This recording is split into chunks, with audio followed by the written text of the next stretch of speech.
परम हितकारी जय हो।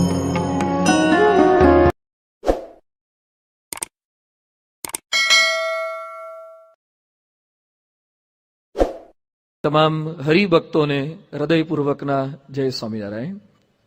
દિલ્હી અક્ષરધામના ઉદ્ઘાટન મહોત્સવ સમયે અહીંયા બેઠેલા તમામ સંતો તો ઉપસ્થિત હતા જ, પરંતુ ઘણા બધા હરિભક્તો પણ મોટી સંખ્યામાં સેવામાં અથવા તો ઉત્સવનો લાભ લેવા માટે પધાર્યા હશે। એ સમયે ડોક્ટર સુબ્રમણ્યમ, જેઓએ પરમ પૂજ્ય પ્રમુખ સ્વામી મહારાજની બાયપાસ સર્જરી કરેલી છે, તેઓ પણ ત્યાં પધાર્યા હતા। અક્ષરધામ મહોત્સવ ચાલુ હતો, અક્ષરધામનું નિર્માણ કાર્ય તો પૂર્ણ થઈ ચૂક્યું છે, મહોત્સવ ચાલુ હતો।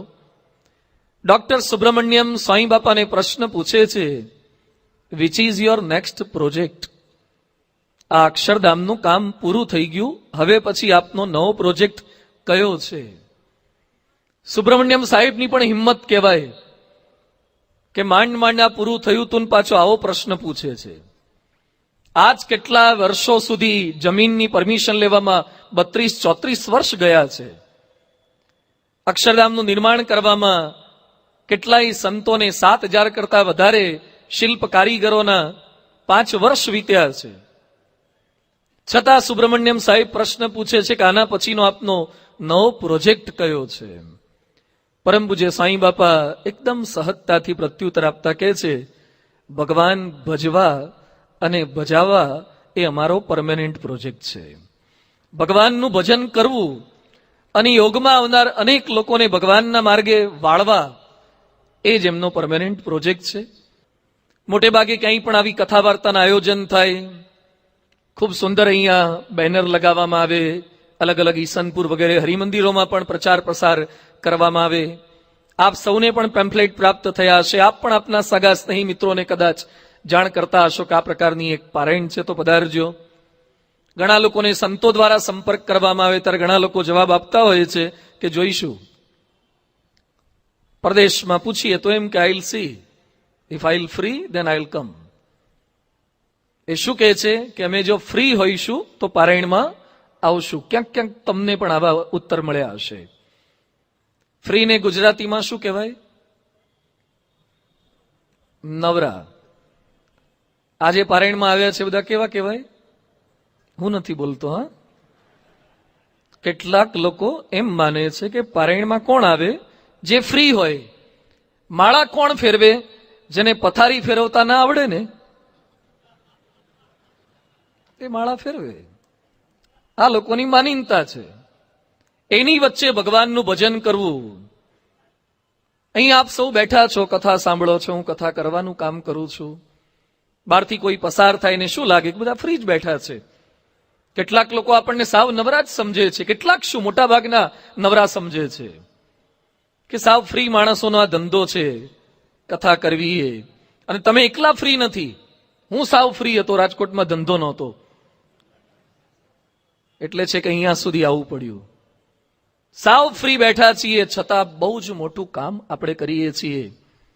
રોડ રસ્તાના કામ કરનારા મજૂરોને તમે જોયા હશે, ઉનાળામાં ડામરના કામ કરતા હોય છે। ઉનાળાનો સખત તાપ, એમાં એ અમદાવાદ જેવા શહેરમાં 40+ ડિગ્રી ટેમ્પરેચર હોય। ઉનાળાનો સખત તાપ, એમાં ડામર ગરમ કર્યો હોય એનો તાપ, એમાં કોન્ટ્રાક્ટર ગુસ્સે થાય એનો તાપ, બીડીઓ પીતા હોય એનો તાપ, આખી દિવસ કાળી મજૂરી કરે, એનો રોજ શું હોય છે? 150, 200, 300 મેક્સિમમ। અને એની સામે we have been to Reliance refinery at Jamnagar. Mukesh Ambani has done 90,000 crore rupees investment at Jamnagar refinery. એ રિફાઇનરી જોવા માટે મેં ગયા હતા. ત્યાં કેટલાક માણસો એવા છે, they live in Bombay, work at Jamnagar.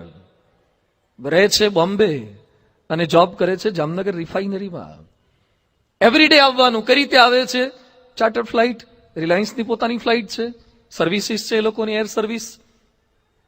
એ લોકો ઓફિસમાં વર્ક કરતા હતા, લેપટોપ પર બેઠા હતા, ચેકબુક પર સાઇન કરતા હતા, મીટિંગ એટેન્ડ કરતા હતા, HR ડિપાર્ટમેન્ટ હેન્ડલ કરતા હતા. એ લોકોને આપણે પ્રશ્ન પૂછ્યો, વોટ્સ યોર સેલરી? તમારો પગાર શું છે? 10 lakh, 15 lakh, 25 lakh per month, 25 lakhs per month. હવે બંનેના ફોટોગ્રાફ લેવામાં આવે, વિડીયો લેવામાં આવે. એક રોડ પર ડામરનું કામ કરે છે એની વિડીયો ઉતારો, અને બીજું રિલાયન્સની ઓફિસમાં શાંતિથી બેઠા છે એના વિડીયો ઉતારો. બંનેમાંથી જાજુ કામ કરતા એવું કોણ લાગે? મજૂરિયા, ગોધરિયા, આદિવાસી મજૂરો. છતાં એને 300 રૂપિયા મળે અને આને રોજના લાખ રૂપિયા મળે. તમે કયું કામ કરો છો અગત્યનું નથી, કયા લેવલ પરથી કામ કરો છો. Not hard work, smart work. તમે સીટી સ્કેન, MRI કરાવવા માટે જાઓ, એમાં કંઈ કરવાનું હોય છે?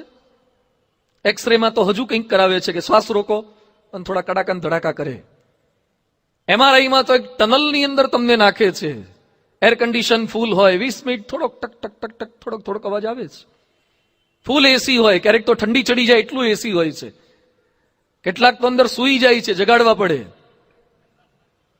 તમે અંદર સૂઈ જાઓ છતાં પણ આફ્ટર 20 મિનિટ્સ તમારું MRI, CT સ્કેન, પેટ સ્કેન થઈ ગયું હોય છે. તમે સૂઈ ગયા છતાં પણ તમારું બધું જ ડાયગ્નોસિસ કેમ થઈ ગયું? કારણ કે મશીન જાગે છે, ટેકનિશિયન જાગે છે, ડોક્ટર જાગે છે, એટલે થાય. એમ કદાચ કથાવાર્તામાં સૂઈ ગયા, લગભગ નહીં સુવા દઉં, પણ કદાચ સૂઈ ગયા છતાં પણ આ એક માહોલમાં, એક પરિસરમાં આપણે જે બેઠા છીએ, ગુણાતીતાનંદ સ્વામીએ જે વાતોમાં લખ્યું છે, ગર્ભવાસ લખ 84 જન્મ મરણને માથે લીટા તાણી રહ્યા છે. એ બહુ જ મોટું કાર્ય કરવા માટે આપણે સૌ કોઈ એકત્રિત થયા છે. શા માટે આવશ્યકતા છે? ન કેવળ BAPS ના હરિભક્તો, ન કેવળ અમદાવાદ, ન કેવળ ગુજરાત, માનવ માત્રને અન્ડરસ્ટેન્ડિંગની આવશ્યકતા છે, સમજની. અને સમજ આપે છે આ કથા વાર્તા, આ પારાયણ, આ સત્સંગ. ઇટાલીને જેણે સ્વતંત્રતા અપાવી એનું નામ હતું જોસેફ મેગઝીની. જેમ ભારતને સ્વતંત્રતા મહાત્મા ગાંધીજી અપાવી, મુખ્ય રોલ એમણે ભજવ્યો, સરદાર પટેલ વગેરે. જોસેફ મેગઝીનીએ બહુ સુંદર વાત કરી છે. It is not that guns fight but the hands behind it. ક્યારેય કોઈ બંદૂક ઝઘડતી નથી, બંદૂકની પાછળ રહેલા હાથ ઝઘડે છે. કોઈ દિવસ AK-47 ને 56 હાથ વગર સામસામે ઝઘડી? કોઈ દિવસ ટેન્ક સામસામે ઝઘડે? કોઈ દિવસ મિસાઇલ સામસામે ઝઘડે? એ માણસના હાથમાં આવે છે ત્યારે ઝઘડો કરવાની વૃત્તિ એનામાં જાગૃત થાય છે. It is not that guns fight but the hands behind it. It is not that hands fight, ક્યારે હાથ પણ ઝઘડતા નથી, ધ હાર્ટ્સ બિહાઇન્ડ ઇટ. હૃદય ઝઘડે છે. કોઈ પણ યુદ્ધનો પ્રારંભ પહેલા મનમાં થાય, પછી તનમાં થાય અને પછી વતનમાં થાય. કોઈ પણ યુદ્ધનો પ્રારંભ, કોઈ પણ સારી કે નરસી ક્રિયાનો પ્રારંભ પહેલા મન, તન એન્ડ વતન. વતનમાં સુધારો કરવો છે, ખાલી રોડમાં નહીં, ખાલી BRTSમાં નહીં, ખાલી સ્ટ્રક્ચરમાં નહીં, તનમાં નહીં, મનમાં સુધારો. અન્ડરસ્ટેન્ડિંગમાં જેટલો સુધારો થતો જાય એટલો વ્યક્તિમાં સુધારો થાય, સમગ્ર સમાજમાં સુધારો થાય. આજે બહાર ફિઝિકલ સ્ટ્રક્ચર વાઇઝ ખૂબ સુધારા થયા. હમણાં જ આ બિલ્ડિંગ હું જોતો હતો, મેં કીધું આ પહેલા આવ્યા ત્યારે આટલું નહોતું વિશાળ. કેટલા બધા આકાશને આંબે એવા બિલ્ડિંગ્સ બધા થવા લાગ્યા છે. સમગ્ર વિશ્વની અંદર ડેવલપમેન્ટ, એમાં આપણે જે ગુજરાતમાં જોઈએ છે કયા પ્રકારનું ડેવલપમેન્ટ સતત થઈ રહ્યું છે અને કઈ દિશામાં આપણે જઈ રહ્યા છે ડેવલપમેન્ટની દિશામાં. આપણું આટલું છે છતાં પણ આપણે વિકાસશીલ દેશ છીએ, વિકસિત નહીં. અમેરિકાનો જે વિકાસ છે, સંતો તો ઘણા બધા જઈને આવ્યા છે. અમે લોકો 2010માં હતા, એમ્પાયર સ્ટેટ બિલ્ડિંગ 104 માળ, 110 ને 112 માળનું. આજે ભારતમાં 100 વર્ષ પછી પણ એક પણ 100 માળનું બિલ્ડિંગ નથી. બોમ્બેમાં બની રહ્યું છે, ગૂગલમાં સર્ચ કરજો. હજુ અમદાવાદમાં નથી. છે 100 માળનું ક્યાંય? 100 વર્ષ પહેલા વિધાઉટ ક્રેન, વિધાઉટ JCB કઈ રીતે 100 માળનું બિલ્ડિંગ ન્યુયોર્કમાં બનાવ્યું હશે, મેનહેટનમાં? શું ટેકનોલોજી છે! એની બધી જ વ્યવસ્થાને તમે જુઓ એટલે વેલ ડેવલપ કન્ટ્રી લાગે. એનો સર્વે હું વાંચતો હતો. એક દિવસમાં અમેરિકામાં 100 એકર જમીનમાં પથરાય એટલા પીઝા ખવાય છે. એક જ દિવસમાં 100 એકર જમીનમાં પથરાય એટલા પીઝા ખવાય છે. 35 કરોડ કોફીના કપ પીવાય છે. 35 લાખ ગેલન આઈસ્ક્રીમ ખવાય છે. કેટલી સિગરેટો પીવાય છે. કેટલો સમૃદ્ધ આઈસ્ક્રીમ કોણ ખાય? સુખી હોય જ ખાય ને. કોફી કોણ પીવે? સુખી હોય. છતાં એ જ અમેરિકામાં દર 15 સેકન્ડે ચોરીને, દુરાચારને, અનાચારને, બળાત્કારને. એક છોકરો એડમ લાન્ઝા, 23 વર્ષનો છોકરો, એણે સ્કૂલના 27 જણાને મારી નાખ્યા અને ઓબામા સાહેબ પોતે બોલ્યા કે લાદેન થકી અમે જેટલા નહોતા ગભરાતા એટલા આ ઘટનાથી ગભરાયા છીએ, કારણ કે વર્લ્ડ ટ્રેડ સેન્ટર તોડનારા એ બહારના હતા, જ્યારે અમારા માણસોને મારનારા આ અમારા જ સિટીઝન તૈયાર થઈ રહ્યા છે. ગભરામણ થાય છે. આટલા ડેવલપ કન્ટ્રી થયા પછી પણ કંઈક ખૂટે છે. હમણાં ઉલ્લેખ કર્યો લંડનની વાત કરતા, અમે રિસન્ટલી જ અમે લંડન ને યુરોપમાં હતા. યુરોપમાં ફ્રાન્સમાંથી તમારે બ્રિટનમાં આવવું હોય, યુરો ટનલ છે, દરિયાની નીચે ટનલ. કેટલાક જઈ આવ્યા હશે, જોવા જેવી છે, બહુ સુંદર છે. 35 કિલોમીટર દરિયાની નીચે ટનલો પસાર કરી છે. આપણે એક અંડરબ્રિજ થાય તો રાજી થઈ જઈએ છીએ કે અમારે અંડરબ્રિજ કાઢ્યો, કેનાલ કાઢી, સાબરમતી નીચે નર્મદાની કેનાલ કાઢી. અહીંયા આખા દરિયાની નીચે 35 કિલોમીટર ઊંડે ટ્રેન પસાર થાય. હું ચેક કરતો મેં કીધું પાણી બાણી આવે છે કે નહીં. આપણે ભારતીય હોય એટલે થોડુંક ભારતનું મમત્વ રહે ને, બધું કહેવા થાય કે અહીંયા રેલા નીકળે જ છે, કશું જ દેખાય નહીં. પછી પેલા ભાઈ મને ત્યાંના બ્રિટનના પૂછતા હતા, મને કે તમારે ત્યાં આવું છે? કીધું અમારે અંડરબ્રિજ છે, ચોમાસામાં સ્વિમિંગ પુલમાં કામ લાગે છે. સ્વિમિંગ પુલ થઈ જાય છે અમારા કાલાવાડ રોડ પર. તો ડેવલપ કન્ટ્રી. એ જ લંડનમાં, ઈસ્ટ લંડનમાં એક ભાઈના ઘરે મેં પધરામણી હતા. મેં એને પૂછ્યું બાજુમાં કોણ રહે છે? મને કે વ્હાઈટ છે. વ્હાઈટ રહે છે, શું કરે છે? એ કે બાઈ ને એના પતિ. મેં કીધું એના પતિ શું કરે? મને કે કયા પતિની વાત કરું? It was the answer. મને કે કયા પતિની વાત કરું? કીધું પતિ તો એક જ હોય. મને કે તમારે ત્યાં. મને કે એને 3 પતિ છે, 7 સંતાન છે. કીધું અત્યારે કયા પતિ સાથે રહે છે? First, second, third? મને કે એના 3 પતિ ગયા છે, એકલી રહે છે. 3 માંથી એક પણ પતિ નથી. 7 સંતાન સાથે બાઈ એકલી રહે છે. બધું આવા પતિ વગરના સંતાનો કેટલા લંડનમાં, બ્રિટનમાં, ગ્રેટ બ્રિટનની અંદર 15 લાખ બાળકો એવા છે જેને ખબર નથી કે એનો બાપ કોણ છે. 15 લાખ બાળકોને ખ્યાલ નથી કે એના બાપ કોણ છે. Is this real progress? આ ડિરેક્શનમાં ઇન્ડિયાને લઈ જવું છે. ખાલી મટીરિયાલિસ્ટિક પ્રોગ્રેસ નહીં, કેવળ રોડ રસ્તા નહીં, કેવળ બિલ્ડિંગ નહીં, પણ એના આધારે ઇટરનલ પ્રોગ્રેસ, ઇન્ટરનલ પ્રોગ્રેસ. આ થાય શાશ્વત અને હૃદયનો પ્રોગ્રેસ. એના માટે આ પારાયણને છે.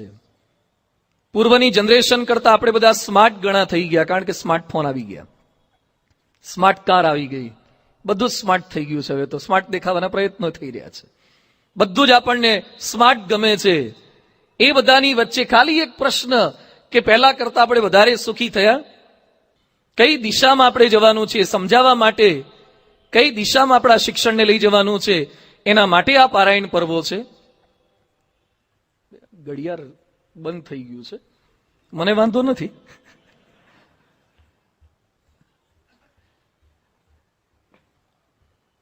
પારાયણ પર્વે આ ધર્મગ્રંથો કયા પ્રકારની એક દિશા, કયા પ્રકારની એક સમજ એ આપણને આપી શકશે. આ રામાયણ, આ રામચરિતમાનસ શું પ્રેરણા આપે છે? શાસ્ત્રમ સર્વસ્ય લોચનમ.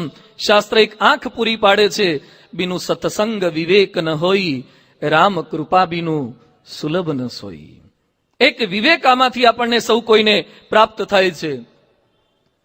એના માટેની આ પારાયણ છે. રામાયણ સંબંધી અવારનવાર વાતો તો તમે બધાએ સાંભળેલી હશે. ભારત વર્ષમાં જો કે ઘણા બધા ધર્મગ્રંથો છે રામાયણ જેવા. વેદો છે, ઉપનિષદો છે, મહાભારત છે, ભાગવત છે, ભગવદ્ ગીતા છે. ભારત વર્ષ પાસે આવા પવિત્ર ધર્મગ્રંથોનો એક ખજાનો, જેથી વિદેશી જેટલા કોઈ લોકો આપણા ત્યાં આવ્યા એ આપણા ધર્મગ્રંથો લઈને જતા હતા. સિકંદર જ્યારે ભારત પર ચઢાઈ કરવા માટે આવ્યો ત્યારે ગ્રીસ ગુરુને પૂછે છે કે હું હિન્દુસ્તાન જઉં છું, આપના માટે કઈ લાવવું છે? જેમ તમારે કેટલાક સગા વિદેશથી આવતા હોય ત્યાંથી શું લઈ જાય? મઠિયા લઈ જાય, ખાખરા લઈ જાય, ભારતનું જે કઈ વખણાતું આવું લઈ જાય. સિકંદર પાસે એના ગુરુ શું મંગાવે છે કે ભારતમાંથી તું રુદ્રાક્ષની એક માળા લઈ આવજે, ભારતમાંથી ગંગાજીનું જળ લાવજે, અને ભારતના પવિત્ર સંતો દ્વારા લખાયેલા એવો કોઈ ધર્મ ગ્રંથ લઈને આવજે. સિકંદરના ગુરુ એરિસ્ટોટલ જેવા પણ ધર્મ ગ્રંથોની માગણી કરે એ ભારતના ધર્મ ગ્રંથો હતા. આપણી દિશાની દશા બધું જ બદલી નાખે એ તમામ ધર્મ ગ્રંથોમાં એક સુંદર ગ્રંથ છે રામાયણ. એ રામાયણની પારાયણ, રામાયણ અંતર્ગત આપણે પારિવારિક એકતાની વાત સાંભળવાના જ. ક્યાંક રામાયણની વાત આવે ત્યારે કેટલાક લોકોને એમ થાય કે વર્ષોથી એની શું રામાયણ છે, બીજા કઈ નવા આધુનિક પુસ્તકો પર વાતચીત કરવી જોઈએ. શા માટે એકના એક ગ્રંથો પર પારાયણો ચાલ્યા કરે છે? એકવાર અકબર ને બિરબલ દરબાર ભરીને બેઠા હતા. એ સમયે અકબર બિરબલને પ્રશ્ન પૂછે છે કે તમારા હિન્દુઓની અંદર, બિરબલ બેઝિકલી હિન્દુ હતા, નામ મુસ્લિમ જેવું છે, વર્ષોથી એકના એક ગ્રંથો પર શા માટે પારાયણો? રામાયણ થાય, ગીતા થાય, ભાગવત થાય, એ જ ગ્રંથો પર 21 લાખ વર્ષ પહેલાની રામની સ્ટોરી છે. હવે તો મૂકો. 5000 વર્ષ પહેલા કૃષ્ણ થઈ ગયા, હવે તોના ચરિત્ર છોડો. એકના એક ગ્રંથો પર પારાયણ શા માટે કર્યા કરો છો? બિરબલ કંઈ જવાબ નથી આપતા, પણ ત્યાં સૈનિક ઉભા હતા. બિરબલ સૈનિકને ઉદ્દેશીને કહે છે, બાદશાહને લાફો માર.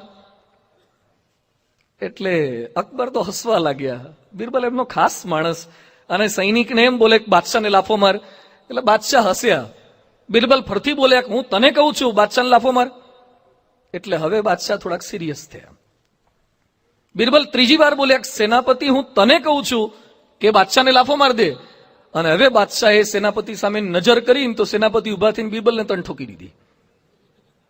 બિરબલને જેવા લાફા પડ્યા ને એટલે બિરબલ એકદમ હસવા લાગ્યા. અકબર કે મને સમજાતું નથી, હું તને પ્રશ્ન પૂછું છું, જવાબ આપવાની જગ્યાએ તું લાફા મારવાની વાતો કરે છે. બિરબલ કે છે મેં તમને જવાબ જ આપ્યો, હું 3 વાર બોલ્યો, છતાં પણ સૈનિકે તમને એક લાફો ન માર્યો, અને તમે ખાલી નજર કરીને મને 3 પડી ગઈ. એ કે તમે કેટલું જોરથી બોલો છો અગત્યનું નથી, પણ કયા લેવલ પરથી બોલો છો ને એ અગત્યનું છે. અમારા ઋષિ મુનિઓ એ સ્થાન પર બિરાજમાન હતા, એવી વિદ્વતાની સાથે સાથે એવી સાધુતા હતી, એટલે એના શબ્દોની અસર થતી હતી. પરમ પૂજ્ય પ્રમુખ સ્વામી મહારાજ 1988માં વિદેશથી પાછા પધાર્યા. બોમ્બેમાં એમની સન્માન સભા હતી. એમાં હરીન્દ્ર દવે, બહુ જ પ્રખ્યાત લેખક, તારી ઉતરેલી પાગમુને આપ મારા સ્વામી, જે કીર્તન આપણે સાંભળીએ છીએ, એમનું લખેલું આ કીર્તન છે. એ હરીન્દ્ર દવે બાપાની આ સન્માન સભામાં આવ્યા અને પોતે બોલ્યા કે બાપા, આપ જે સદાચારની વાતો કરો છો એવી જ વાતો અમે લેખકો પણ લખીએ છીએ. આપ જેવી કથા કરો છો એવા ક્યાંક ક્યાંક પ્રવચનો સદાચારના, વ્યસન મુક્તિના અમે પણ કરીએ છીએ. આપ જે રીતે વ્યક્તિગત મળીને વાતો કરતા હશો એવું અમે પણ સદાચાર વૃદ્ધિ માટે પ્રયત્ન કરીએ છીએ. છતાં તમારા શબ્દોની અસર થાય છે ને અમારા શબ્દોની અસર કેમ નથી થતી? તમારા શબ્દોની અસર કેમ થાય છે? અને મેં બહુ લેખ લખીએ, બહુ કવિતાઓ લખીએ, છતાં એક માણસ ગુટકોય નથી છોડતું. અને તમે 94 વર્ષે ખાલી વ્હીલચેરમાં બેસી રહો છો, તો એ 51 જણા સાધુ થવા સારંગપુરમાં આવે છે. એક વાક્ય બોલતા નથી કોઈને સંસાર છોડવાની. એક ઉપદેશ પ્રમુખ સ્વામી મહારાજ આપતા નથી છેલ્લા 4 વર્ષથી. સારંગપુરમાં ખાલી વ્હીલચેરમાં બેઠા હોય અને એમના દર્શને જઈને લોકો વ્યસન મુક્ત થઈને આવે, વિકાર મુક્ત થઈને આવે. તમારા બોલ્યા વગર પણ અસર કેમ થાય છે? અને મેં ભાષણ આપીએ તોય અસર નથી થતી. પછી હરીન્દ્ર દવે જ પોતે બોલ્યા કે બાપા, એનો જવાબ હું જ આપું છું કે ચેક તો ગમે તેટલો મોટો લખીએ પણ બેલેન્સ ના હોય તો રિબાઉન્સ થાય. અમે લોકોને ચેક લખીને આપી દઈએ છીએ, પણ અમારા વર્તનનું બેલેન્સ જ નથી, એટલે અમારા ચેક અમને જ પાછા આવે છે. તમારું વર્તનનું બેલેન્સ એટલું પાવરફુલ છે ને તમારો એકય આજ્ઞાનો ચેક રિબાઉન્સ કરી હરિભક્ત કરતા જ નથી. આ વિશેષતા છે. આ વાલ્મીકીએ જે ધર્મગ્રંથ રચ્યો એ છે આ રામાયણ. વાલ્મીકી તો લૂંટારા હતા, રત્નાકર, પણ નારદજીના સમાગમમાં આવતા જ એનું પરિવર્તન થયું અને એમણે આખો 24,000 શ્લોકોનો બનેલો ધર્મગ્રંથ, 500 સર્ગ અને 6-7 કાંડનો બનેલો આ રામાયણ રચ્યો. રામાયણ તો બેઝિકલી સંસ્કૃતની અંદર લખાયેલો ધર્મગ્રંથ છે, એટલે સંસ્કૃત તો બધા ઉકેલી ન શકે. સંસ્કૃત તો દેવ ભાષા છે. કઈ ભાષા છે? દેવ ભાષા. એ ક્યારે કામ લાગે? દેવ થયા પછી. એટલે જ લોકો જીવતા નથી શીખતા. દેવ થયા પછી કામ લાગે. એટલે વાલ્મીકી પછી તુલસીદાસજીએ ધર્મગ્રંથ રચ્યો. વાલ્મીકીએ જે રામાયણ રચ્યું હતું એને રામચરિત માનસના નામે રચના કરી. એટલે કોઈ રામાયણ સંબંધી આપણને આપણા ધર્મગ્રંથોનો થોડોક પરિચય તો હોવો જોઈએ. કેટલાક લોકોને ભાગવત અને ભગવદ્ ગીતાની વચ્ચે પણ ખબર હોતી નથી. ભાગવત શું છે અને ભગવદ્ ગીતા શું છે? તો રામાયણ સંસ્કૃતની અંદર વાલ્મીકીજીએ લખેલો છે 24,000 શ્લોકોનો, અને એ રામાયણને હિન્દી ભાષાની અંદર ચોપાઈ સ્વરૂપે, પદ્ય સ્વરૂપમાં લખ્યું છે ગોસ્વામી તુલસીદાસજીએ લખેલું છે. તુલસીદાસજીએ સામાન્ય માણસ પણ ઉકેલી શકે, સમજી શકે. સંવત 1554માં ફાગણ સુદ 7મે તુલસીદાસજીનો જન્મ થયો. રત્નાવલી સાથે લગ્ન કર્યા. અત્યંત કામી હતા પરંતુ શબ્દે કરીને બદલાયા અને જે કામાસક્ત હતા એ રામાસક્ત બન્યા. પરિવર્તન થયું અને એમણે પછી સંતના સમાગમમાં આવ્યા, ગુરુના યોગમાં આવ્યા, સંસ્કૃતનો અભ્યાસ કર્યો અને ત્યારબાદ રામાયણની રચના કરી, રામચરિત માનસની. તુલસીદાસ રામચરિત માનસ લખવા બેઠા એ સમયે એમની ઉંમર હતી 77 વર્ષ. At the age of 77 years, 77 વર્ષે તુલસીદાસે રામચરિત માનસની રચના ચાલુ કરી અને 80મા વર્ષે પૂરું કર્યું છે. 77 વર્ષે જે માણસે ગ્રંથ રચ્યો હોય તો આપણે આ ઉંમરે એનો લખેલો સાંભળીએ તો ખરા. 77 વર્ષે ને 80 વર્ષે તો પૂરો કરે છે. 3 વર્ષ જે ગ્રંથ લખતા થયા છે એની વાતો મારે 4 દિવસમાં કરવાની છે અને પણ થોડા કલાકની અંદર વાત સમજવાનો આપણે પ્રયાસ કરવાના છીએ. રામ ભગવાનની જે વાતો તુલસીદાસજીએ લખી છે, તુલસીદાસજી કોઈ બીજા લૌકિક ચમત્કારમાં નહીં પણ ભગવાનના સાચા ચમત્કાર, ભગવાનના વર્તનના ચમત્કાર આપણને સમજાવવા માંગે છે. આમ તો અહીંયા બેઠેલા રામાયણ મોટે ભાગે બધા જ જાણે છે. એક સંસ્કૃતના શ્લોકની અંદર પણ સરસ લખ્યું છે, આદૌ રામ તપોવનાદિગમનમ. રામાયણ શું છે? રામાયણ એક જ શ્લોકમાં આવે છે. 24,000માં જે શ્લોકમાં રામાયણ લખાયું છે એ આખું એક જ શ્લોકમાં રામાયણ લખાઈ ગયું છે. આદૌ રામ તપોવનાદિગમનમ હત્વા મૃગમ કાંચનમ વૈદેહી હરણમ જટાયુમરણમ સુગ્રીવ સંભાષણમ વાલી નિગ્રહણમ સમુદ્ર તરણમ લંકાપુરી દાહનમ પશ્ચાદ રાવણ કુંભકર્ણ હનનમ એતદ હિ રામાયણમ. રામાયણમાં છે શું? અયોધ્યાની અંદર દશરથ રાજા, 3 પત્ની હતી, સંતાન નહોતા. વશિષ્ઠ ઋષિના આશીર્વાદથી, શૃંગીની ગુરુની કૃપાથી યજ્ઞ કર્યો, સંતાન થયા. 4 ભાઈઓના જન્મ થયા. વિશ્વામિત્ર સાથે રામ જંગલમાં ગયા અને ત્યાં સીતા સાથે લગ્ન કરીને પાછા આવ્યા. મંથરાની કાન બંભેરણીથી કૈકેયીએ વરદાન માગી લીધા. રામને જંગલમાં જવું પડ્યું. રામ, સીતા, લક્ષ્મણ જંગલમાં ગયા અને ત્યાં હરણ લેવા માટે ગયા અને સીતાજીનું હરણ થયું. રાવણ સીતાજીને ઉપાડીને ગયો. આ બાજુ સીતાજીની શોધ કરવા માટે નીકળ્યા. રસ્તામાં શબરી મળ્યા, હનુમાન મળ્યા, સુગ્રીવ મળ્યા અને લંકા બાજુ જવા માટે સમુદ્ર પર સેતુ બાંધ્યો. ત્યાં ગયા પછી વિભીષણનો યોગ થયો. વિભીષણને પોતાની સાથે લીધા, રાવણનો વધ કર્યો અને રાવણનો વધ કરી અને રામ ભગવાન લક્ષ્મણ સાથે ઘરે આવ્યા, ખાધું પીધું લેર કર્યું. રામાયણ પૂરી. આવતીકાલથી આવતા નહીં. રામાયણની સ્ટોરીમાં છે શું બીજું? હું કદાચ એમ કહું કે રામ ભગવાનને 5 ભાઈ હતા તો સભા પછી 1-2 જણા મને મળે કે 5મો ક્યાંથી લાયા? 4 જ હતા. હું એમ કહું કે રામ ભગવાનને 2 પત્ની હતી તો કે સ્વામી સીતાનું જ વાત છે, બીજી કઈ આવતું નથી.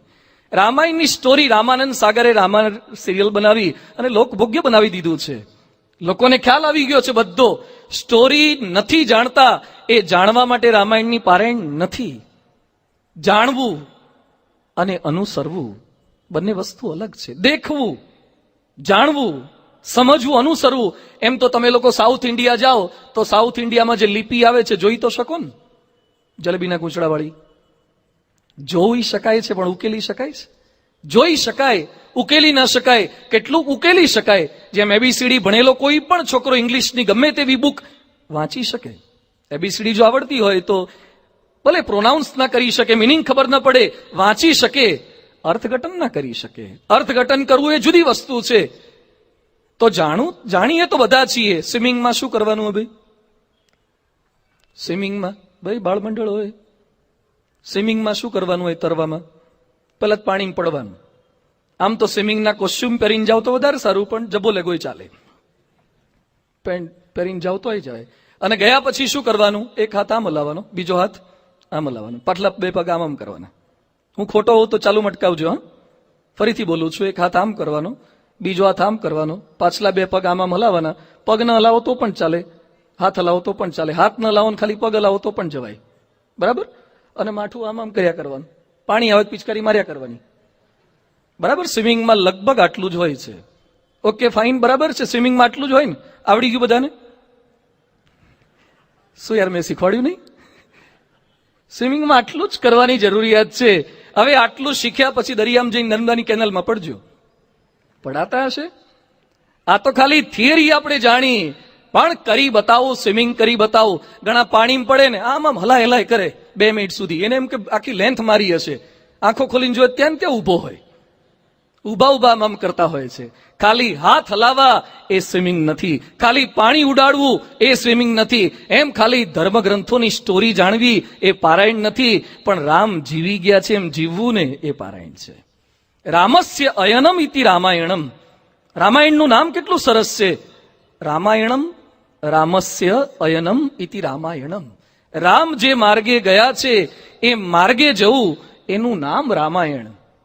ગાંધીજીના માર્ગે જવું એનું નામ ગાંધીનો માર્ગ, પણ એ માર્ગ અઘરો છે એટલે ઘણા ગાંધી રોડ પર જઈ આવે અને પછી કે અમે ગાંધીજીના માર્ગે ચાલીએ છીએ. હવે ગાંધી રોડ પર ચાલીએ કે ગાંધી માર્ગે ચાલે ન કહેવાય, એના માટે સત્ય ને અહિંસાના માર્ગે ચાલીએ એ ગાંધીજીના માર્ગે ચાલ્યા બરાબર છે. એમ રામનો માર્ગ એટલે અયોધ્યાથી શરૂ કરીને શ્રીલંકા સુધીનો માર્ગ નથી. એ ગૂગલમાં નાખવાથી રામનો માર્ગ કયો મળે? ગૂગલમાં તમે રામનો પથ નાખો તો કયો મળે? અયોધ્યાથી લંકા સુધીનો બતાવે ગૂગલ વાળા. ગૂગલ એ રામનો રસ્તો શું બતાવે? રામાયણ રામનો રસ્તો બતાવે. ખાલી ફિઝિકલ રસ્તો નહીં, રામનો પથ કયો હતો એ પથ આપણને આ ધર્મશાસ્ત્રો શીખવાડે છે. એવા રામાયણમાંથી આખી કથા તો ખૂબ લાંબી છે, પણ એમાંથી પારિવારિક એકતા પર આપણે સમજવાનો થોડોક પ્રયાસ કરવાના છીએ. રામાયણની અંદર તુલસીદાસજી બધાને વંદન કરી રહ્યા છે, સંતોના ચરણોની અંદર વંદન કરે છે, સજ્જનોને વંદન કરે, દુર્જનોને વંદન કરે તુલસીદાસજી. સાથે સાથે તુલસીદાસજી સમજાવે છે કે જે રામાયણની કથા આપણે સૌ કોઈ સાંભળવા માટે જઈ રહ્યા છે એ રામાયણના પાત્ર કેટલા પવિત્ર હતા. શા માટે રામાયણમાંથી પારિવારિક એકતા? આપણા કોઈના ઘર પરથી પારિવારિક એકતાની પારાયણ કેમ નહીં? કે મોહનભાઈના ઘર પરથી પારિવારિક એકતાની પારાયણ કરીએ, કચરાભાઈના ઘર પરથી પારિવારિક એકતા. એવી કોઈના ઘર પરથી પારિવારિક એકતાની પારાયણ નથી થતી. રામના પરિવારમાંથી પારિવારિક એકતાની પારાયણ. કેવા પાત્રો હતા, એક એક પાત્રો. રામ ભગવાનનો વનવાસ પૂર્ણ થઈ ગયો, જંગલમાંથી અયોધ્યામાં પાછા આવી ગયા, રાજ તિલક થઈ ગયું છે, અને રામનો રાજ્યાભિષેક થયા પછી પરિવારના તમામ સભ્યો ત્યાં ઉપસ્થિત હતા. અને એ સમયે રામ ભગવાન પ્રિયજનોની માગણી, એનો જે પરિચય બહુ સુંદર કવિઓએ લેખકોએ લખેલું છે. રામ પ્રસન્ન થયા અને રામ કહે છે કે જેને જે જોઈએ તે મારી પાસે માગો, હવે રાજ્યાભિષેક થઈ ગયો છે, હવે કોઈ ઉપાધિ નથી. ભગવાન પ્રસન્ન થયા અને પછી જે માગણી થાય, કયા પ્રકારની માગણી કરે છે? ભરતને પૂછ્યું કે ભરત તારે શું જોઈએ છે? 14 વર્ષ તો નંદીગ્રામમાં રહ્યો, હું જંગલમાં રહ્યો તો તે પણ જંગલની આપતા અને કષ્ટ સહન કર્યા, તું મારી પાસે કંઈક માગી લે. એ સમયે ભરત, રામ રાજી થયા અને ભરત રામ ભગવાન પાસે માગણી શું કરે છે? પ્રભુ જો ખરેખર પ્રસન્ન થયા હોય તો આપની નિર્મલ ભક્તિ આપો, મને ભક્તિ આપો, એ પણ નિર્મળ ભક્તિ. ભરતે આ માગણી કરી. લક્ષ્મણને પૂછ્યું કે લક્ષ્મણ તારે શું જોઈએ છે? લક્ષ્મણ શું બોલ્યા કે ભાઈ જીવનના છેલ્લા શ્વાસ સુધી આપનાથી ક્યારે છૂટા ન પડાય એવું કરી આપો. 14 વર્ષ તો બિચારો ભેગો રહ્યો હતો. ઘણા આખો દિવસ સંતો સાથે ફર્યા હોય ને પછી પૂછીએ કે આવો છો? ના બસ સ્વામી હવે ઘેર જવા તો બહુ થયું. હવે એક દિવસ જોડીને ફર્યા હોય ને પછી કે હવે ઘરે ઘરવાળા જોડે ખાવા દો ને, બહુ ખાધું તમારી જોડે. એક દિવસ ખાલી સંતો ભેગા ફર્યા હોય તો એ પછી એમ થાય કે ઘરવાળા ભેગા ફરીએ. લક્ષ્મણ 14 વર્ષ ઉર્મિલાથી છૂટા રહ્યા છે અને એ લક્ષ્મણ પાછા માગણી કરે છે કે જીવનના છેલ્લા શ્વાસ સુધી તમારાથી છેટા ન રહેવાય એવું વરદાન મને આપજો. શત્રુઘ્નને પૂછ્યું કે શત્રુઘ્ન તમારે શું જોઈએ છે? શત્રુઘ્ન કહે છે કે પ્રભુ મને હંમેશા ભરતની સેવા મળે એવું આપજો. જો શત્રુઘ્ન દાસનો દાસ, દાસાનું દાસ કહીએ ને, ભરત રામના દાસ અને શત્રુઘ્ન તો ભરતનો પણ દાસ. મને ભરતની સેવા મળે એવું કરજો. માંડવી ભરતના પત્ની હતા, એને રામ પૂછે છે કે તમારે શું જોઈએ છે? એ સમયે માંડવી પોતે બોલે છે કે આપે જંગલમાં જે કંઈ કષ્ટો સહન કર્યા છે એ કષ્ટો હંમેશા અમને યાદ રહે, જેથી અમને કંઈ કષ્ટ પડે ને ત્યારે તમારો ચહેરો નજર સમક્ષ રહે, એવું તમે કંઈ કરી આપજો. માંડવી આવી માગણી કરી. ઉર્મિલાને, લક્ષ્મણના પત્ની ઉર્મિલાને પૂછ્યું, ઉર્મિલા તમારે કંઈ જોઈએ છે?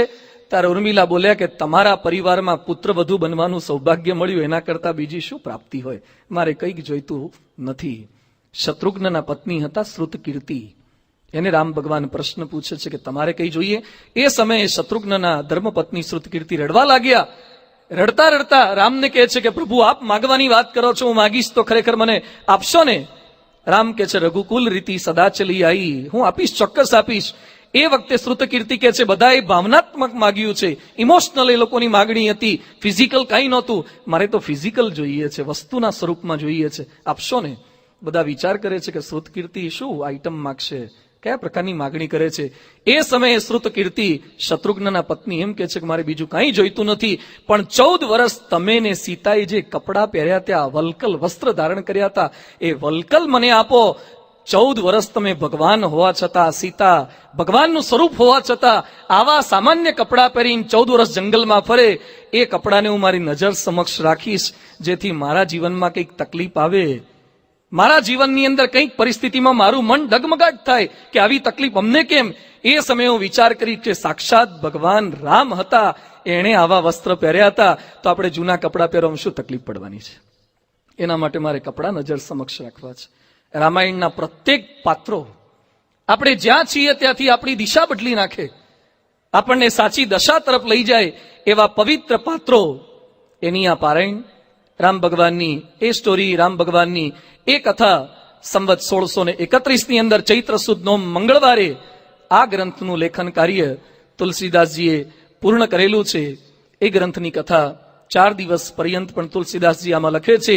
જે શ્રદ્ધા સંબલ સહિત સાંભળે, કંઈક પ્રાપ્ત કરવાની ભાવનાથી સાંભળે, વિશ્વાસ સાથે વાત સાંભળે, એ ચોક્કસ આમાંથી પામી શકશે. તુલસીદાસ લખે છે આ કથા કોને ગમશે? જિન્હહી પ્રિય રઘુનાથ, જેને રઘુનાથ પ્રિય છે એને આ કથા ખૂબ જ ગમશે.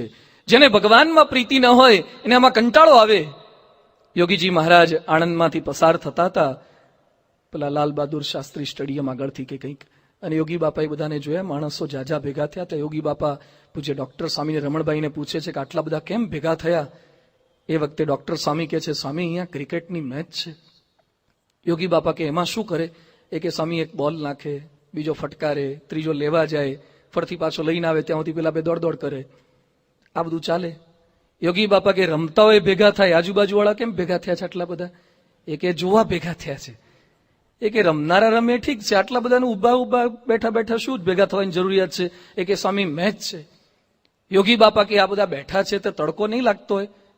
ઉનાળામાં ખુલ્લા મેદાનમાં એ કે સ્વામી તડકો જ લાગે. યોગી બાપા કે વચ્ચે ટાઢું પાણી પાય? એ કે સ્વામી કાંઈ પાણી ન પાય વચ્ચે.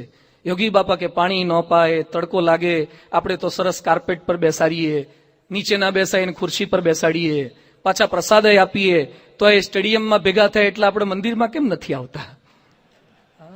પારાયણમાં કેમ નથી આવતા? ત્યાં લાભ જણાય. જેને લાભ જણાય એને મોટેરા સ્ટેડિયમ દૂર નહીં લાગે. જેને લાભ જણાય એને ઓસ્ટ્રેલિયાની ટિકિટ ખર્ચીને કેટલાક હાર જોઈને આવ્યા, ઇન્ડિયા હારી ગયું એ જોઈને આવ્યા. જેને લાભ જણાશે, ભારત પ્રત્યે પ્રીતિ હોય તો એ છેક ઓસ્ટ્રેલિયા મેચ જોવા માટે જાય. પ્રિય લાગવું જોઈએ. વસ્તુ તમને પ્રિય લાગે એમાં ક્યારે કંટાળો ના આવે. પાઇનેપલ કંટાળાજનક છે, નહીં સફાઈ કરીને ખાવું એ, પણ ગમતું હોય ખાય છે. અને એમાં સીતાફળ તો અત્યંત બોરિંગ જેવું છે. એની જે સિસ્ટમ ભગવાને ગોઠવી છે ને, કોણ જાણે કેમ આવી ગોઠવી હશે. એક સીતાફળ, એક તો આવડું સીતાફળ તો આવડું આવે, પણ એની અંદરની આઈટમ કેવી આવે છે? એકને પકડીને મોઢામાં મૂકવાનું અને પાછું થૂકતા જવાનું, અને અંદર જાય એના કરતા બહાર જાજુ જતું રહે, આવી સિસ્ટમ છે. અને ઘણા કંટાળતા ખાય, ખારું સીડલેસ ક્યારે થશે? પણ કે વાંધો નહીં, થાય સુધી આ ચાલુ રાખીએ. સીતાફળ કંટાળો આવે એવું ફળ છે, પણ માણસને લાભ જણાય તો કેવું ખાય છે?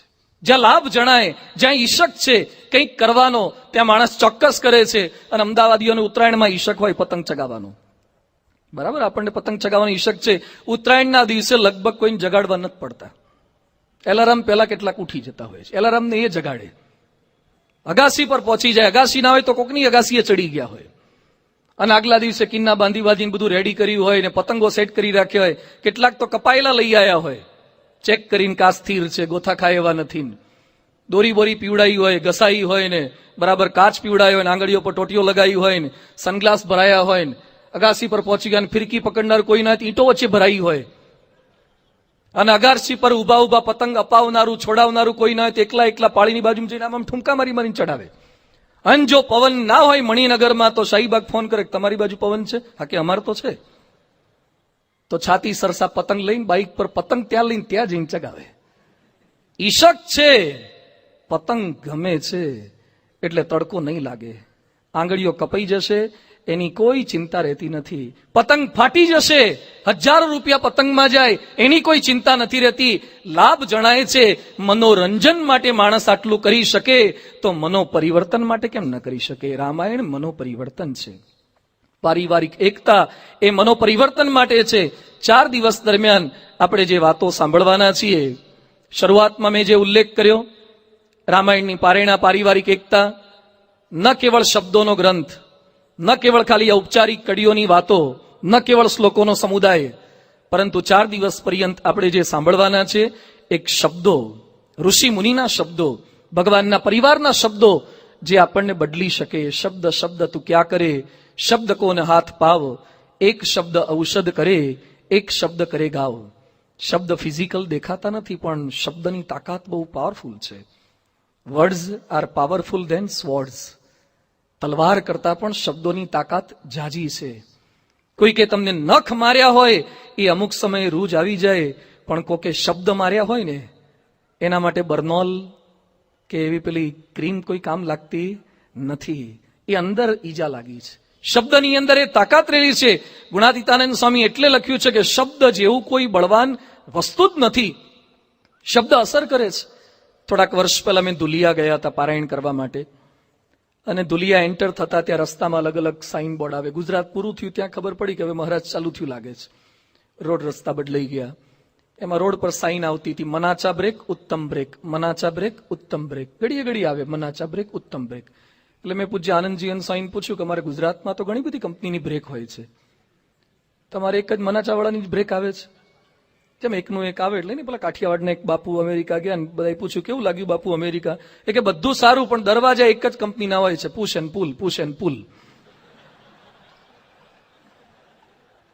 એમ એકનું એક વંચાય એટલે પૂછ્યું કે મનાચા બ્રેક ઉત્તમ બ્રેક એક જ કંપનીની બ્રેક કેમ આવે? એ વખતે આનંદજીવન સ્વામી કે મનાચા કોઈ કંપનીનું નામ નથી, મરાઠીમાં મનની બ્રેક ઉત્તમ બ્રેક, મનની બ્રેક ઉત્તમ બ્રેક.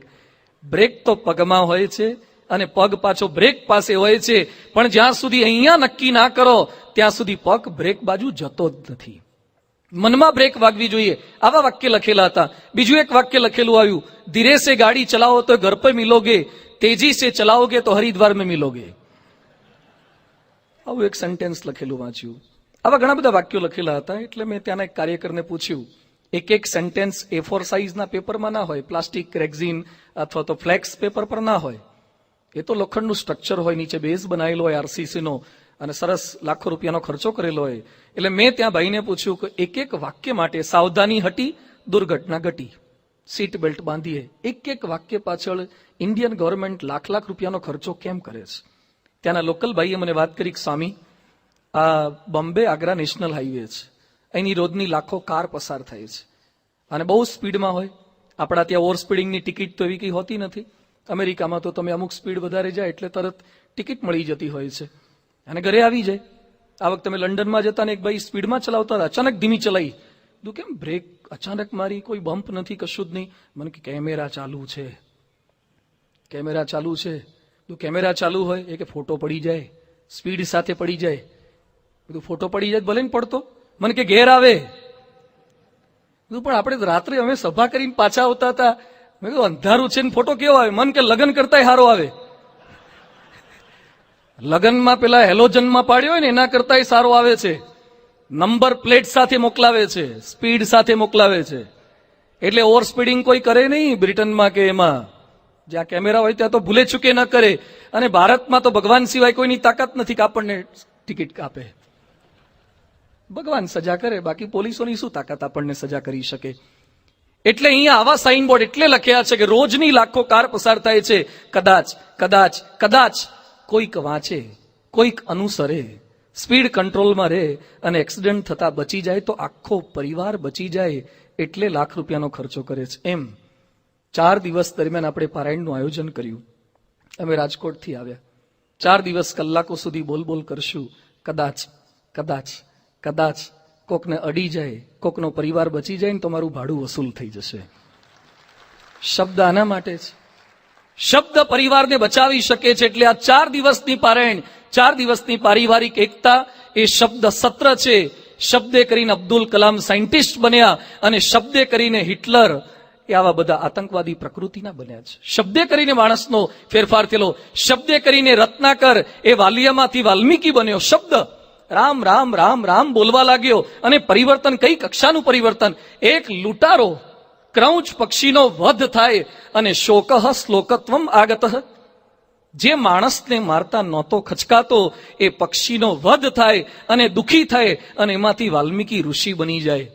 નારદજીએ કયો શબ્દ આપ્યો? રામ રામ. એને રામ બોલતા નહોતું ભાવતું. શું બોલતો? મરા મરા મરા. અને તોય બદલાઈ ગયો. ઘણા કે અમે વર્ષોથી રામ રામ બોલીએ તોય બદલાતા કેમ નથી? પણ વાલીઓ કેવી રીતે રામ રામ બોલતો હતો, ઉપર રાફડો થઈ ગયો છતાં ખબર ન રહી. અને વર્ષો પછી નારદજી નીકળ્યા, અંદરથી અવાજ આવે રામ રામ રામ મરા મરા મરા. અને આ વાલ્મીક ખસેડ્યું અંદરથી. અને ત્યારે અંદરથી આ ઋષિ નીકળ્યા. વલ્મીકસ્ય અપત્યમ પુમાનિતિ વાલ્મીક.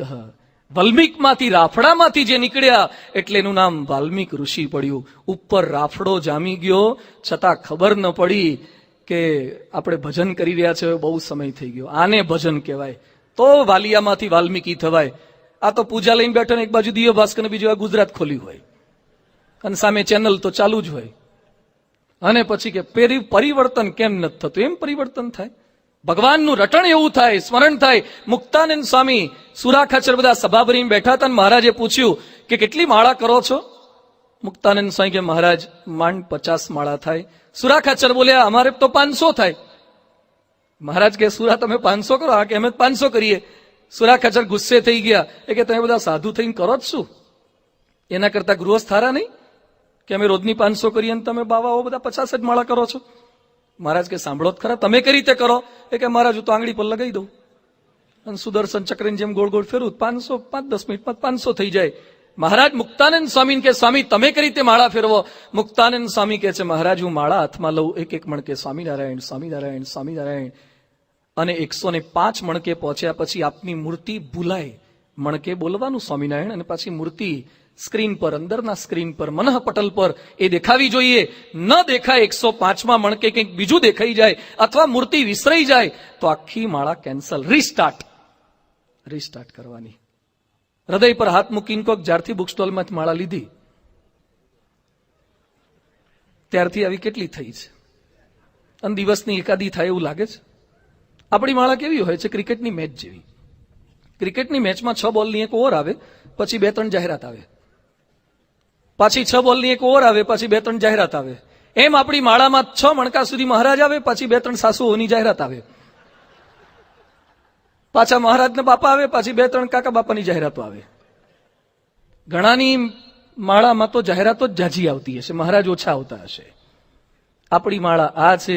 પછી કહીએ છે કે વાલિયામાંથી વાલ્મીકી કેમ નથી થતા? સ્મરણ. શબ્દ બળવાન છે. શબ્દને ગ્રહણ આપણે કઈ રીતે કરી શકીએ છીએ એના પર આધાર છે. એટલે આ શબ્દ સત્ર છે જે પરિવારને બદલી શકે છે. બીજું આ શિક્ષા સત્ર છે. જે કઈ વાતો સાંભળીએ છીએ એ શિક્ષણ પ્રાપ્ત કરવાનું છે. પરમ પૂજ્ય પ્રમુખ સ્વામી મહારાજ કે છે તસ્માત શાસ્ત્રમ પ્રમાણમ તે, ગીતાજીમાં જે લખેલું છે હૃદયનું શિક્ષણ આ ધર્મ ગ્રંથો આપણને આપે છે. બીનું સત્સંગ ન વિવેક ન હોય એ હૃદયનું શિક્ષણ પ્રાપ્ત થશે. ત્રીજું આ પારાયણની અંદર આપણા પરિવારની અંદર શબ્દોથી ફેરફાર થશે, શિક્ષણથી ફેરફાર થશે, સાચી શોભા વધશે. આ શોભા સત્ર છે. દરેકને શોભાયમાન થવું છે. સરસ કપડાં પહેરીએ છીએ, ચહેરો સરસ બનાવીએ છીએ, હેરસ્ટાઇલ સરસ કરીએ છીએ. હમણાં જ એક છોકરો મને મળ્યો હતો ત્યાં જ રાજકોટ બાજુ. એના વાળની સ્ટાઇલ મેં જુદી જોઈ એટલે મેં પૂછ્યું આ કયા પ્રકારની કટ છે? મને કે સમર કટ, ઉનાળામાં રાખવાની કટ છે. અલગ અલગ પ્રકારની માણસ કટ કરે છે હેન્ડસમ થવા માટે. ટેટુ ચિતરાવે છે. નવો ક્રેઝ ટેટુનો આવ્યો છે. શોભા વધારવી છે, શરીરની શોભા વધારવી છે. ફેશિયલ કરો, જાત જાતની દાઢી કરે. અમારા મોરબીમાં એક આપણો જ હરિભક્ત છે, હેર કટિંગ સલૂન છે. મેં એને પૂછ્યું શું ભાવ લો છો તમે? અમારે તો પૂછવાના હોય નહીં કંઈ, પણ આ તો લોકોને ખબર તો પડે કેટલા લેતા હોય છે, આપતા હોય છે. એટલે કેટલા લે? દાઢી કેટલા ઇંચ થાય? મને કે જેવી દાઢી. જેવી દાઢી બધાને હરખી જ દાઢી હોય ને. હવે મને કે દાઢીમાં પ્રકાર હોય, બધા જાત જાતના પ્રકાર. તો એ કેટલા જ ચાલુ થાય? મને કે 150 રૂપિયા જ ચાલુ થાય દાઢીનો ભાવ. મારે મોરબીમાં 150 થી 150, 750 સુધી દાઢીના લે છે. સ્પેશિયલ દાઢી, ડિલક્સ દાઢી. ડિલક્સ મહેંગો મઠ્ઠો જોયો તો દાઢી પાછી ડિલક્સ દાઢી, દાઢીમાં ડિલક્સ દાઢી.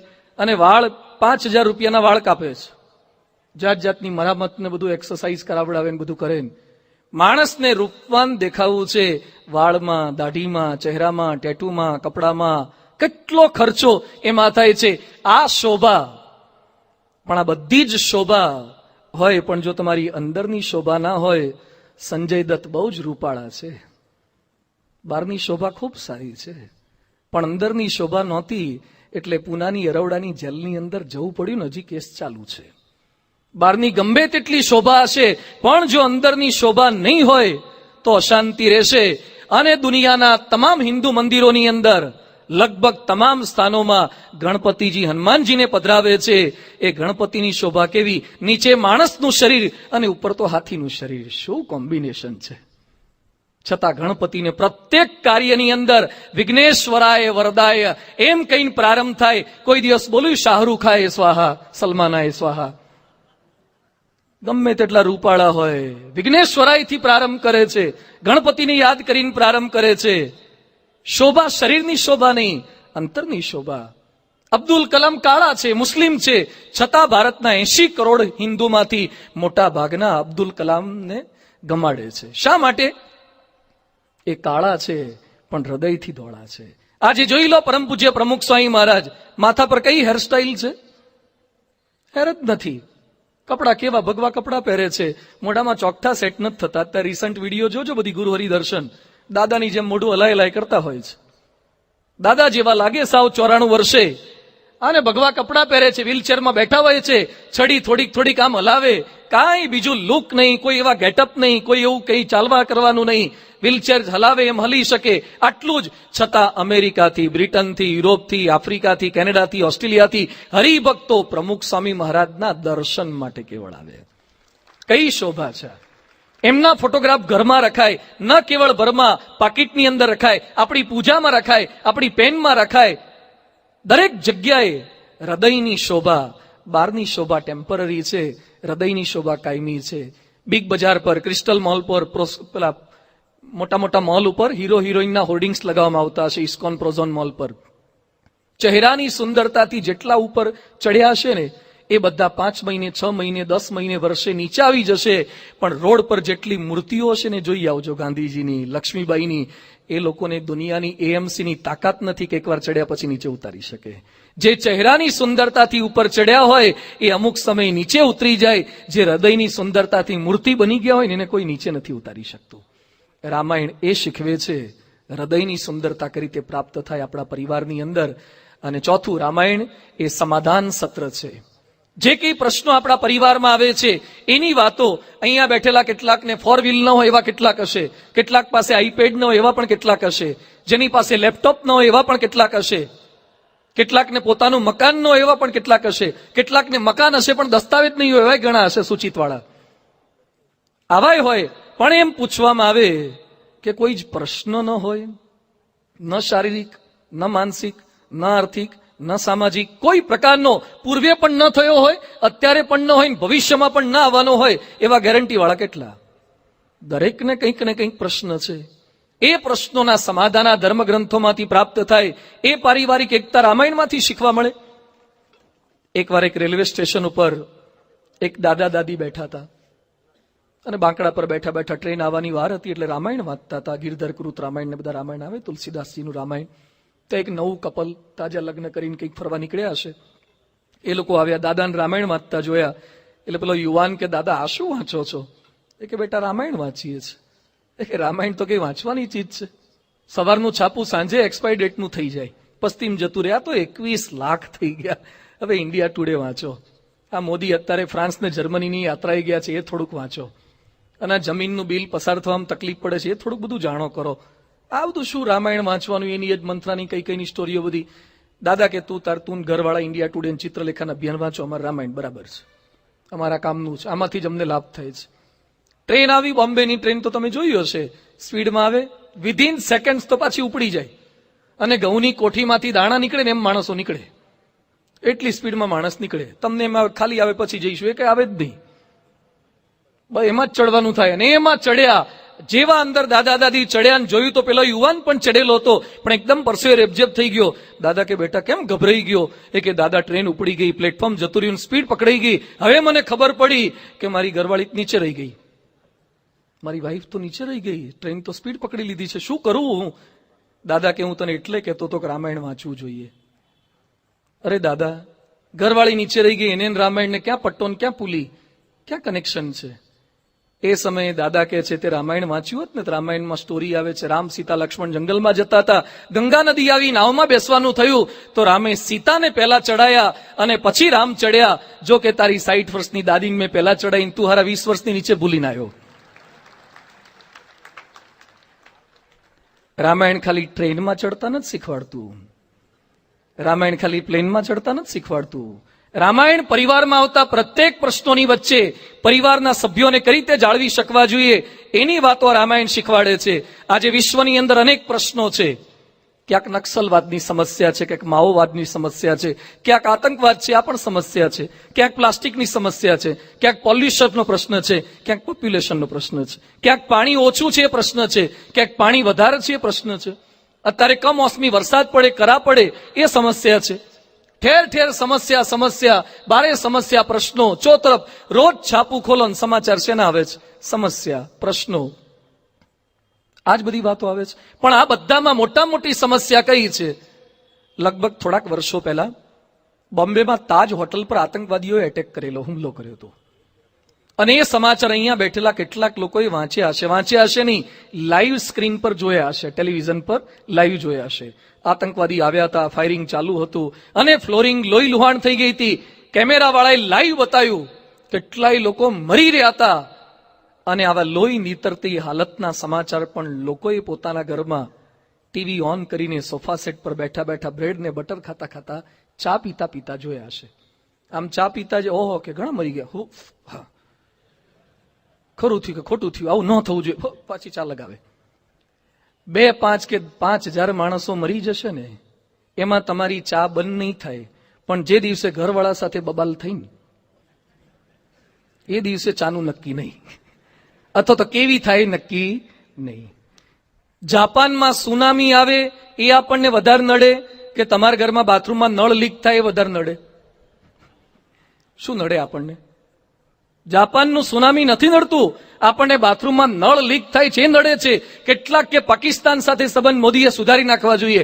પાકિસ્તાનની વાત બાજુ પર મૂકે તો મોદીનું કામ છે, તું પેલા પાડોશીની વાડકી લીધી જ પાછી આપી આવ. પાડોશી સાથે સંબંધ સુધારો, જે આપણી રેન્જમાં છે. આપણે શું કરી શકીએ? સૌથી વધારે પ્રશ્નો આપણને આ નડે છે. માણસ બીજા પ્રશ્નોની વચ્ચે કામ કરી શકે. અબ્રાહમ લિંકન અમેરિકાના જેટલા પ્રમુખ થયા એમાં શ્રેષ્ઠ પ્રમુખ તરીકે અબ્રાહમ લિંકન થયા છે. બહુ જ ગરીબ હતા, કઠિયારાનો દીકરો. એની માતાએ અબ્રાહમ લિંકનને ઝાડની છાલ ઉપર એબીસીડી શીખવાડી અને એબીસીડી ભણાવી હતી. ઝૂંપડામાં રહેતા હતા. એ અબ્રાહમ લિંકન 13 વખત અમેરિકાના પ્રેસિડેન્ટના ઇલેક્શનની અંદર હારી ગયા, પણ છતાં હી સ્ટ્રગલ વેરી હાર્ડ, ઝઝુમ્યા અને પ્રેસિડેન્ટ બન્યા. એ જ લિંકન, દ્રઢ મનોબળ વાળો માણસ, પણ લિંકનની લાઈફમાં જો લિંકને પોતાના જીવનમાં આત્મહત્યાનો પ્રયત્ન કર્યો હતો.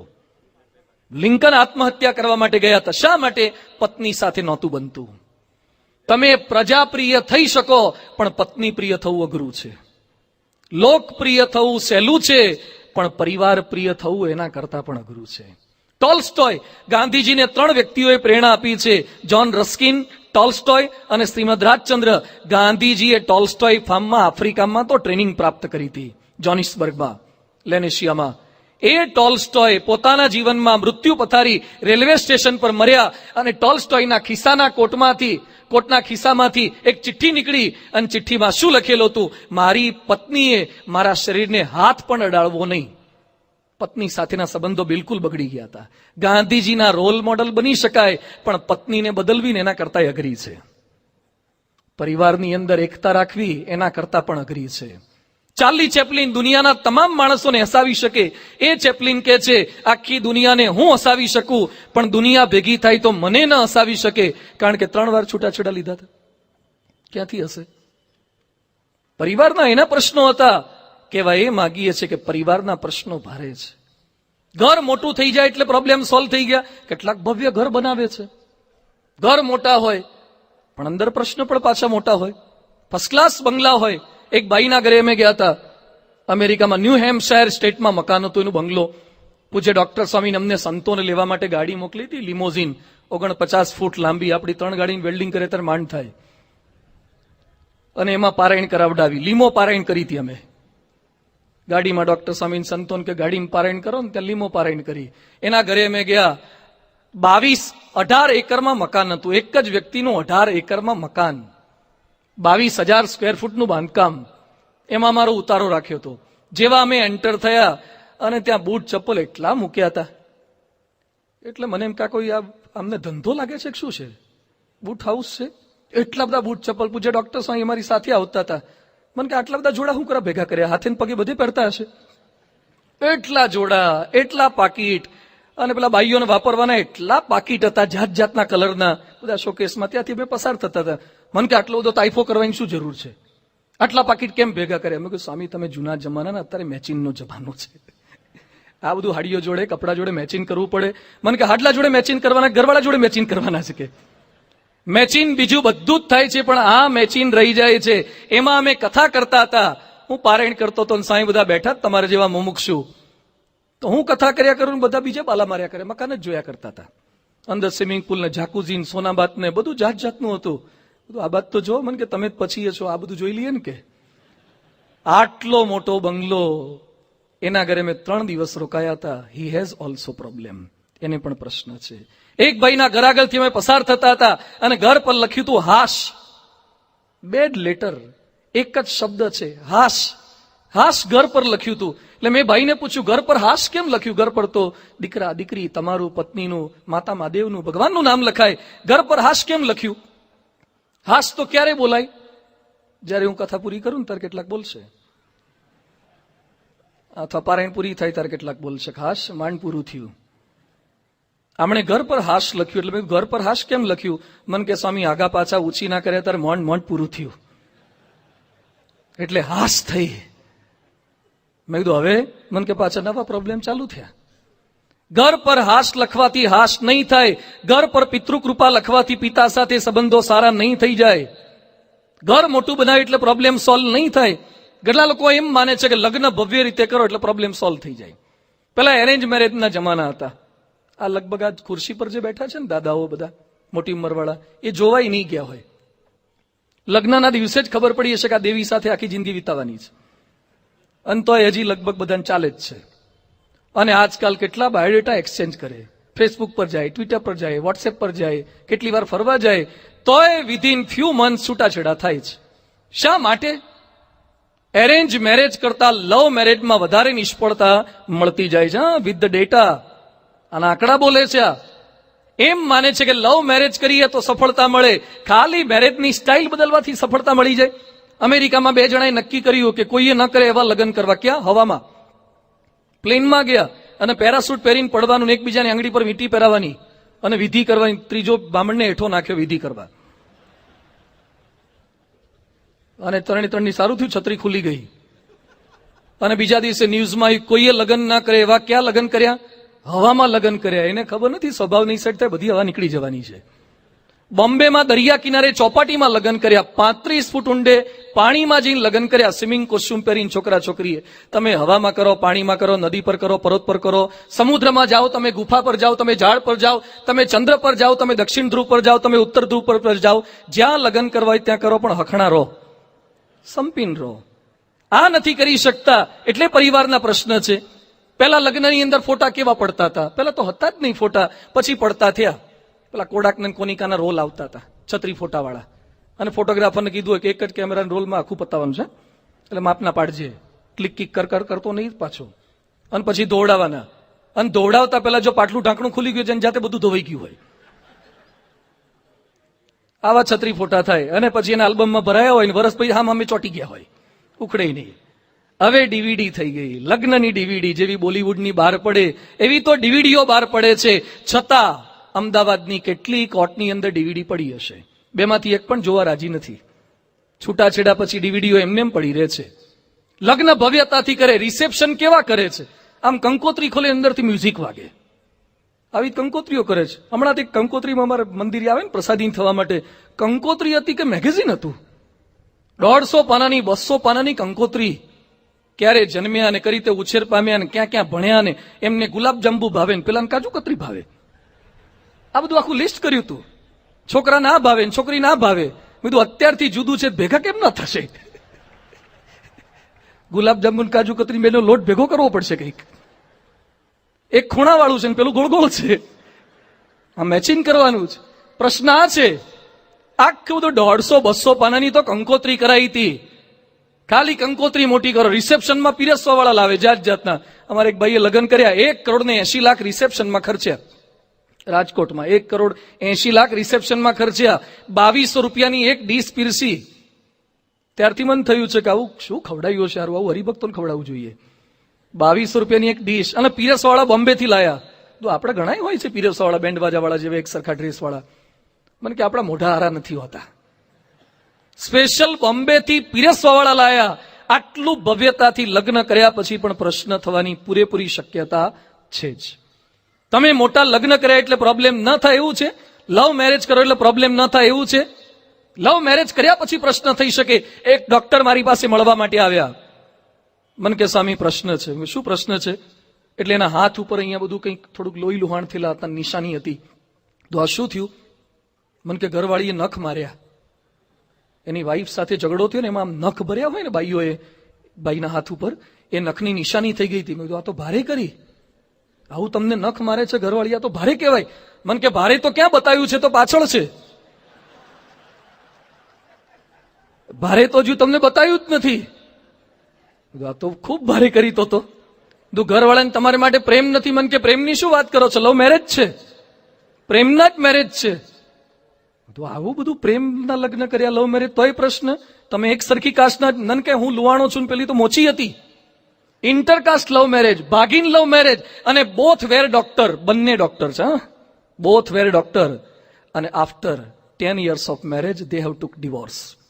લગ્નના 10 વર્ષ પછી અને 8 વર્ષનો એક સંતાન છે, છૂટા લીધા. કેટલાય લોકોના દાંત સેટ કરી દેતા હતા, કેટલાય લોકોના ચોકઠા સેટ કરતા હતા, પણ પોતાનું ચોકઠું સેટ ના કરી શક્યા.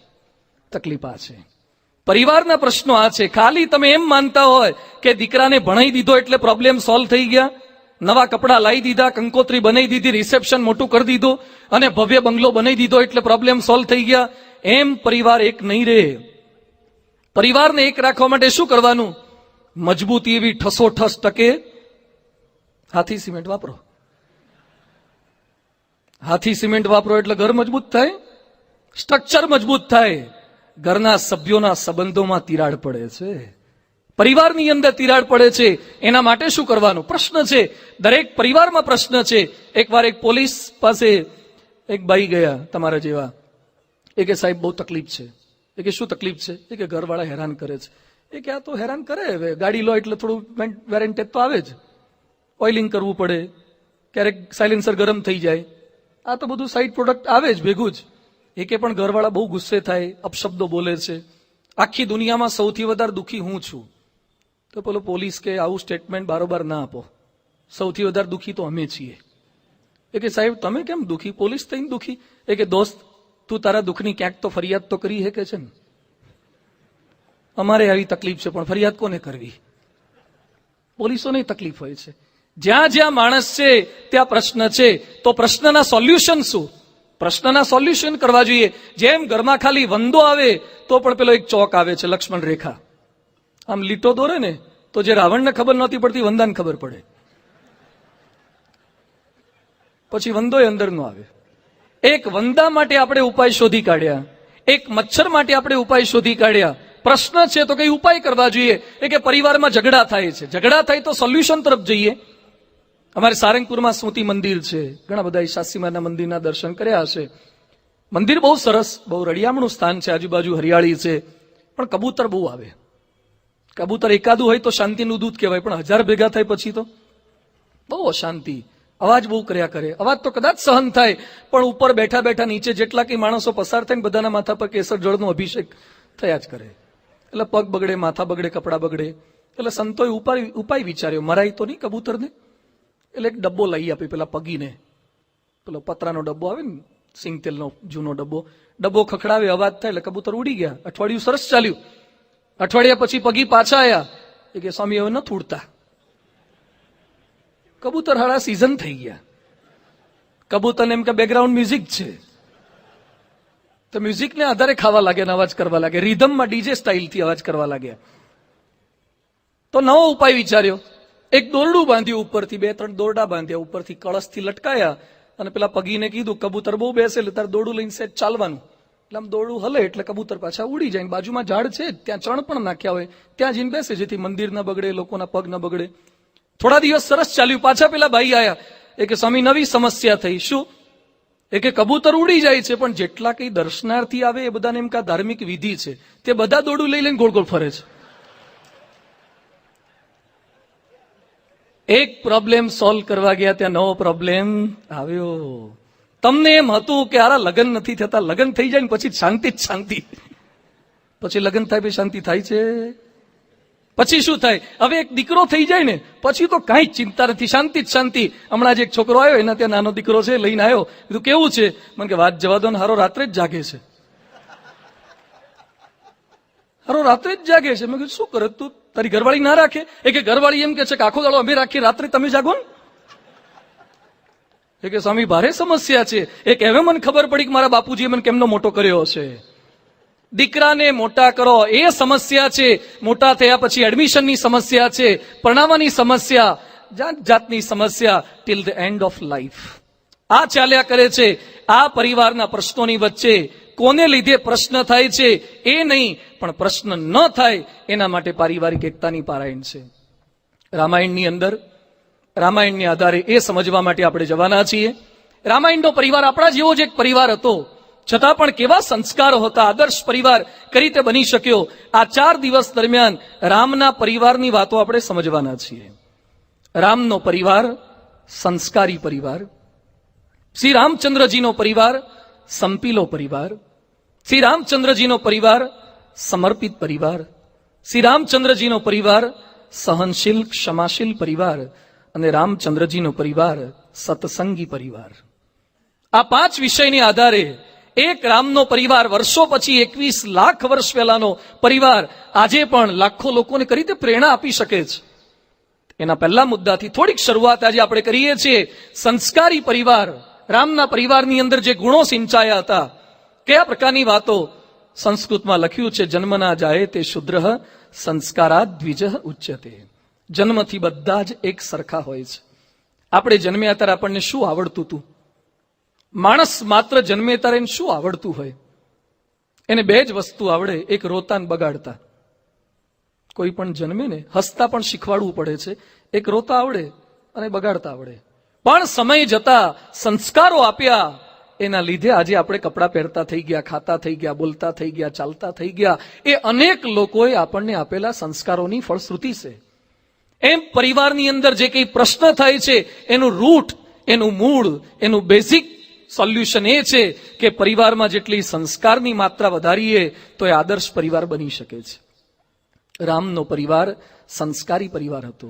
તુલસીદાસ લખે છે, વેદ પુરાણ સુનહી મન લાઈ, આપ કહી અનુ જન સમુજાઈ. વેદ પુરાણ સુનહી મન લાઈ, આપ કહી અનુ જન સમુજાઈ. રામના પરિવારની અંદર રામ, ભરત, લક્ષ્મણ, શત્રુઘ્ન 4 જન્મ થઈ ચૂક્યા છે. રામના પરિવારમાં સંસ્કારો આપવામાં આવે છે. બાળપણથી સંસ્કારો આપવામાં આવે છે. શિક્ષણ પર ભાર મૂકવામાં આવે છે.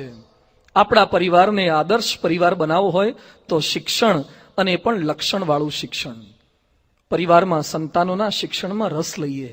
કેટલાક લોકોને સંતો પૂછે કે તમારો દીકરો કયામ ભણે છે. એકવાર અમે એક ગામમાં ગયા ને એક વાલીને પૂછ્યું કે દીકરો કયામ ભણે?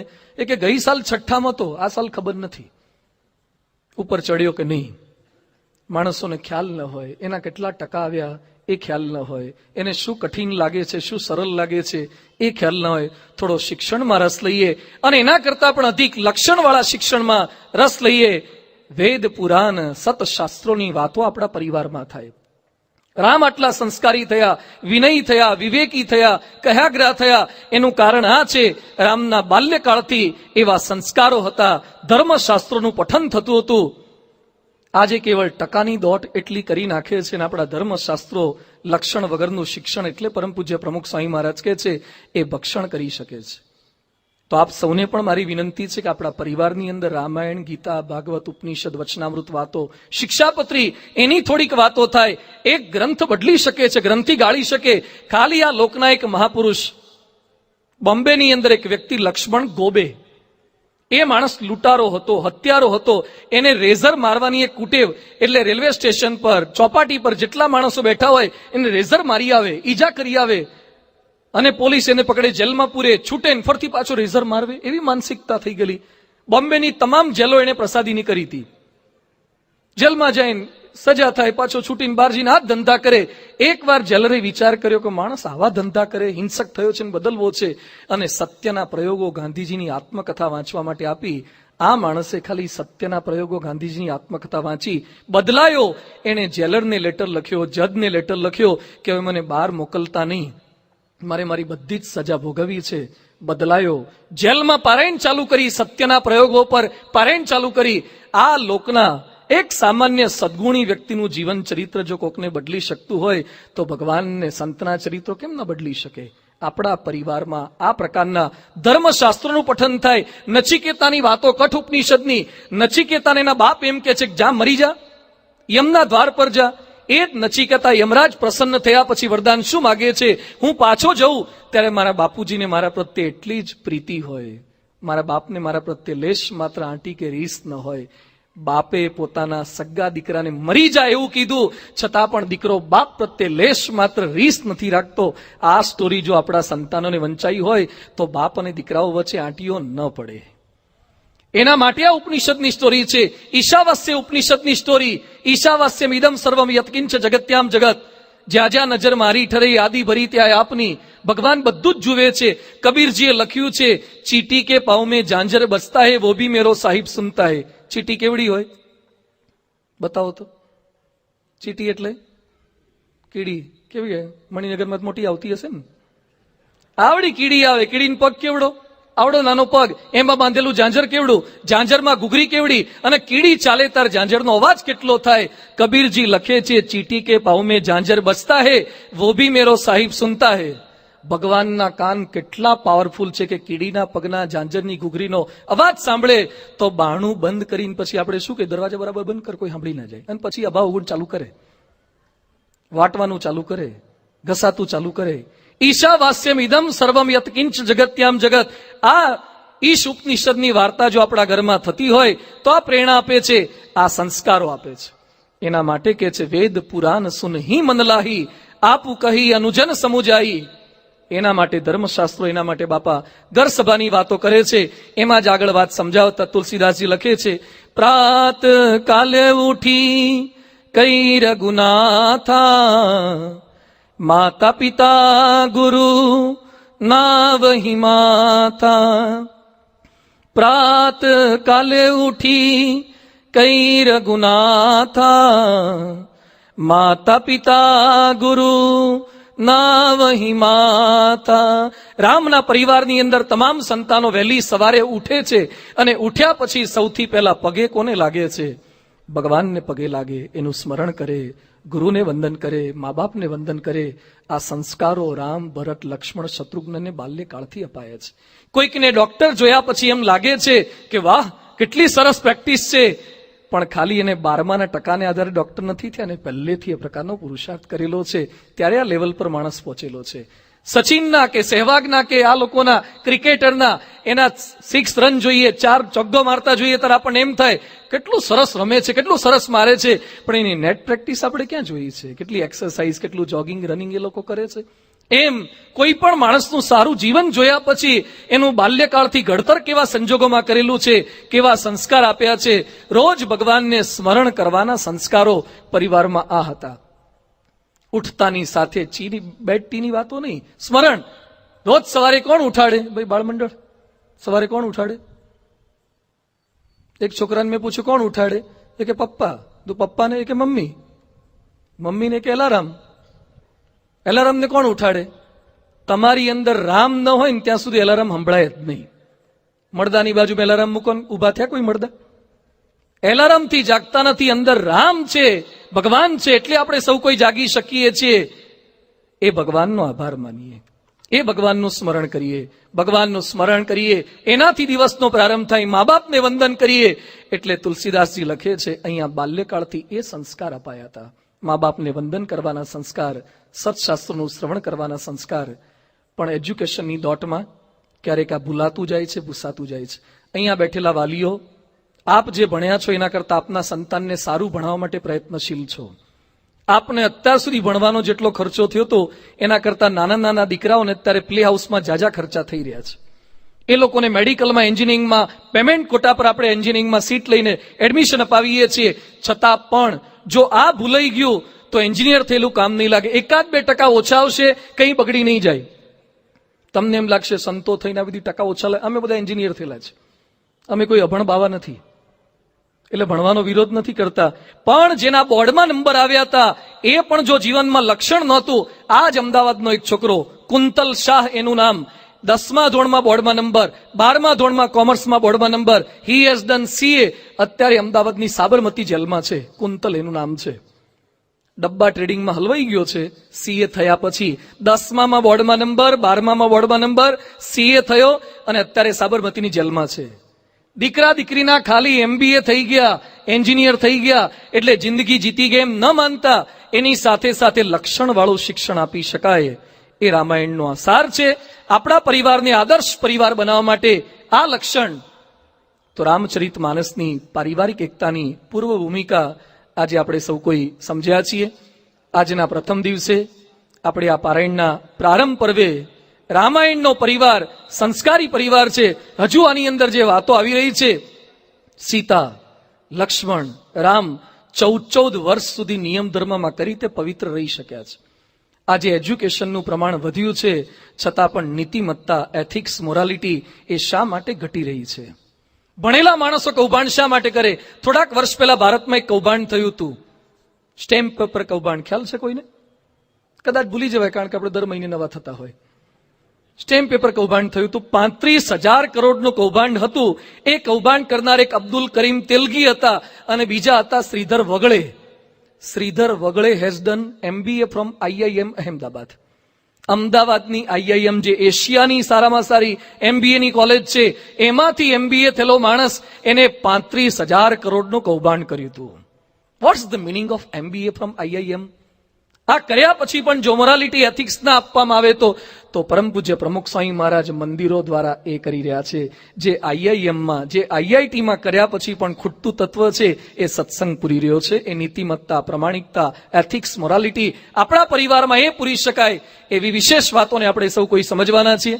હજુ આગામી 3 દિવસોની અંદર આવતીકાલે વિશેષ આ સંસ્કારની વાતો, પરિવારના સંપની વાતો, પરિવારમાં ગમે તેવા પ્રશ્નો આવે એની વચ્ચે આપણા દીકરા દીકરીને કઈ રીતે મજબૂત બનાવી શકીએ. દીકરા દીકરીની આંખમાં પવન ન લાગી જાય એના માટે કેટલાક બાઇક પર લઈ જાય ને ત્યારે સ્કાર્ફ લગાવી દે, દીકરાને કપડું ઓઢાડી દે, દુપટ્ટા ઓઢાડી દે, સાડી એની માં ઓઢાડી દે. રોડનો પવન લાગી જશે તો દીકરો થોડાક દિવસ માટે માંદો પડશે, પણ ટેલિવિઝનનો ચેનલનો પવન લાગી જશે ને તો આજીવન માંદો પડી જશે. એના માટેના કપડા ક્યાં? દીકરાનો પગ લપસી ના જાય એના માટેના સારા બૂટની ગોઠવણ કરી આપવામાં આવે છે. રોડ પર લપસી ના જાય એના માટે સારા બાઇક કે સારી સાયકલ લઈ આપવામાં આવે છે. પણ ક્યાંક ચારિત્ર્યમાં લપસી ના જાય એના માટેની વાતો આપણે આવતીકાલે સમજવાના છીએ. ચારિત્ર્યમાં ન લપસી જાય એના માટે દીકરો કયું કરે. આજે દીકરા આપણા હોવા છતાં નથી કયું કરતા. ભગવાન સ્વામિનારાયણ ગરડા માતાને ખરી ભક્ત આવ્યા. મહારાજે પૂછ્યું તમારા કેટલા સંતાન છે? પેલા ભાઈ કે મહારાજ 2 દીકરા ને 2 છોકરા. મહારાજ કે કેમ આવું બોલો? દીકરા જુદા ને છોકરા જુદા? દીકરા છોકરા બંને સરખા જ કહેવાય ને. એ કે મહારાજ દી કરે તે દીકરાને ભેગું કરેલું છું મંત્ર કરે તે છોકરા. 2 દીકરા છે ને બાકીના 2 છોકરા છે. આવતીકાલે વાતો હું એ કરીશ કે દીકરા કોને કહેવાય ને છોકરા કોને કહેવાય. બધાને ખાસ વિનંતી છે, આજે તો મોટી સંખ્યામાં આપ આવ્યા છો. 3 દિવસ દરમિયાન આપણે લાભ પ્રાપ્ત કરવાના છીએ. જેને જેને પરિવારમાં પ્રશ્ન હોય, તમારી આજુબાજુમાં પતિ પત્નીના પ્રશ્ન, સાસુઓના પ્રશ્ન, ભાઈ ભાઈના પ્રશ્ન, સંતાનો સાથેના પ્રશ્ન, એ બધાને કાલ લેતા આવો.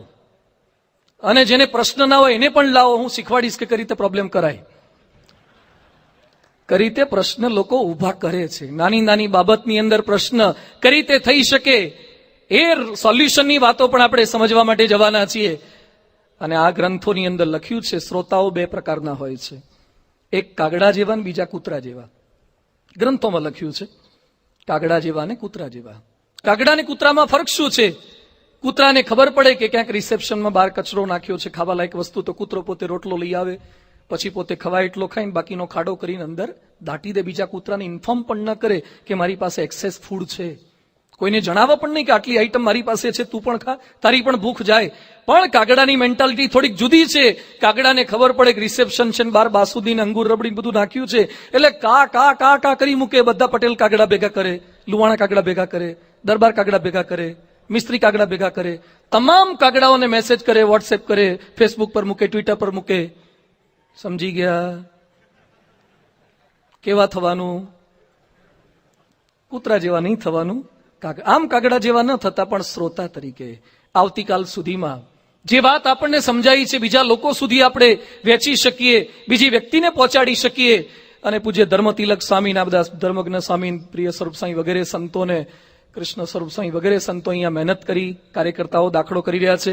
આટલું સુંદર પરિસર છે ઠાકોરજીના સાનિધ્યમાં. અને કદાચ આપણે એવું પણ વ્યવસ્થા કરીએ, આવતીકાલે જેટલા પારાયણમાં આવે એ બધાને આપણી પારાયણ પૂરી થાય પછી 1000 રૂપિયા આપવામાં આવશે. તાલીત પાડો યાર. આવતીકાલે પારાયણ પૂરી થાય, બધાને 1000 ની એક નોટ આપવામાં આવે. અને ખરેખર જો આપવામાં આવે તો કેટલા હોય? ઘણા દાદા દાદી ઘેર હોતા ને ખાટલા હોતા લઈ આવે, એ કે ત્યાં પડ્યા રહેજો, 2000 ભેગા થઈ જશે. 2000 નહીં પણ લાખો રૂપિયાની વાતો આપણા પરિવારના, લાખ રૂપિયા ન જતા રે, સંસ્કાર ન જતા રે, ચારિત્ર ન જતું રે, સંપ ન જતો રે, એની વાતો રામચરિતમાનસમાં પીરસી છે. એ વાતોને આપણો પરિવાર આદર્શ પરિવાર કઈ રીતે બની શકે, સંસ્કારી પરિવાર અને સંપીલો પરિવાર કઈ રીતે બની શકે, એની વિશેષ વાતોને આવતીકાલે પારાયણ પર્વે માણીએ. પુનઃ ભગવાન સ્વામિનારાયણ પરમ પૂજ્ય સાંઈ બાપાનો ખૂબ ખૂબ આભાર. શ્રી સ્વામિનારાયણ ભગવાનની જય.